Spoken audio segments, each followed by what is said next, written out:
Saat musim hujan, air akan melimpah.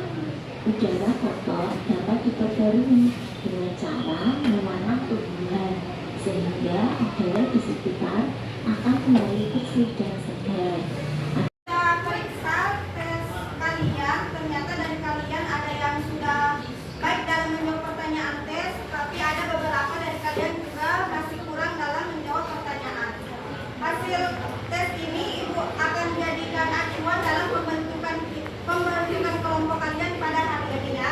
Jadi kalian akan dibagi menjadi 6 kelompok kecil ya. Dengarkan namanya baik.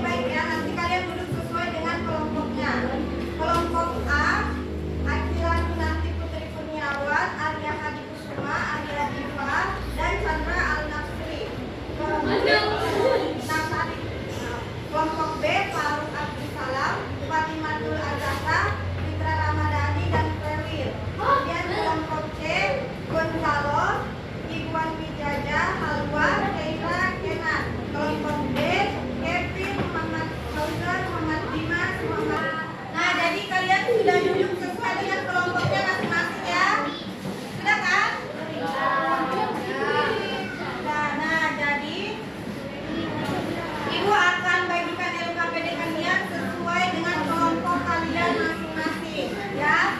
Tapi Ibu mau jelaskan sedikit. Jadi di sini ada studi kasus, ada kasus yang perlu kalian jawab pertanyaannya, ya. Dan masing-masing kelompok itu mendapatkan kasus yang berbeda-beda. Jadi kalian nggak bisa nyontek-nyontek kiri kanan. Kalian cuma bisa diskusi dengan teman kelompok kalian, ya. Kelompok apa tadi? Ini ya. Ini kelompok B. Kelompok B.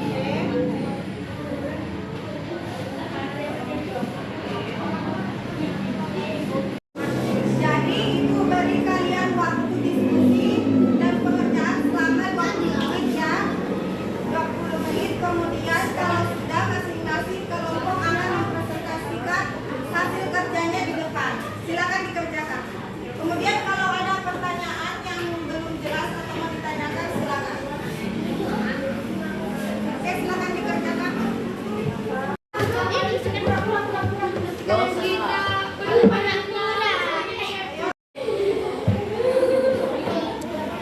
Bagaimana anak-anak? Sudah semua? Jadi sekarang waktunya kalian presentasi. Kelompok A silakan maju ke depan. Perhatikan teman-temannya, ya. Dan kelompok A presentasi. Mengapa penggunaan bom untuk menangkap ikan dilarang? Jawabannya adalah penggunaan bom untuk menangkap ikan dilarang karena sangat berbahaya.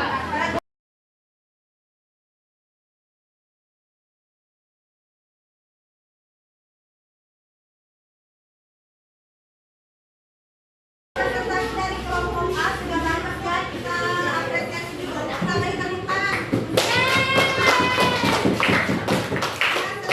Kelompok B silakan maju ke depan.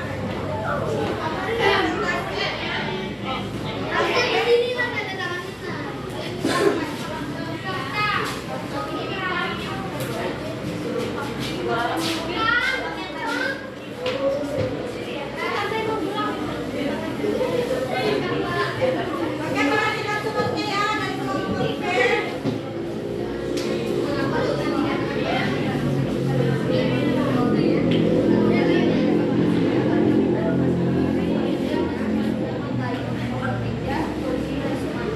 Dari kelompok C, silakan presentasi, maju presentasi.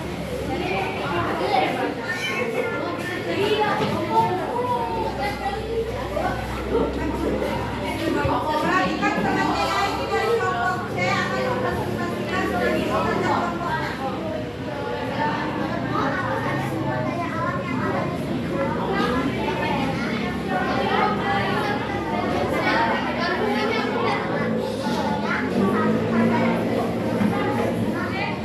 Semua kelompok sudah mempresentasikan hasil kerja kelompoknya, ya. Semua kelompok sudah bagus dan kalian sudah paham materi pembelajaran kita pada hari ini. Nah, sekarang kita coba menyimpulkan pembelajaran kita pada hari ini. Tadi kita sudah belajar tentang jenis-jenis sumber daya alam di Indonesia. Ada berapa jenis sumber daya alam di Indonesia? Dilihat dari ketersediaannya, itu ada sumber daya alam yang dapat diperbarui dan sumber daya alam yang tidak dapat diperbarui. Nah, kemudian jika sumber daya alam dilihat berdasarkan asalnya, ada dua juga, yaitu sumber daya alam hayati dan sumber daya alam non hayati. Nah, tadi kita juga sudah belajar bagaimana dampak pengambilan sumber daya alam yang secara berlebihan, yaitu yang pertama banyaknya hutan gundul, kemudian rusaknya hutan bakau dan lingkungan alam rusak akibat area pertambangan. Kemudian bagaimana juga cara kita memanfaatkan sumber daya alam agar tidak habis, yaitu kita bisa melakukan reboisasi, kemudian menggunakan sumber daya alam dengan bijak. Nah, pertemuan selanjutnya kita akan masuk ke bab baru, yaitu bab 7 tentang daerah kebanggaanku. Nah, cukup sekian pembelajaran kita pada hari ini. Ibu ucapkan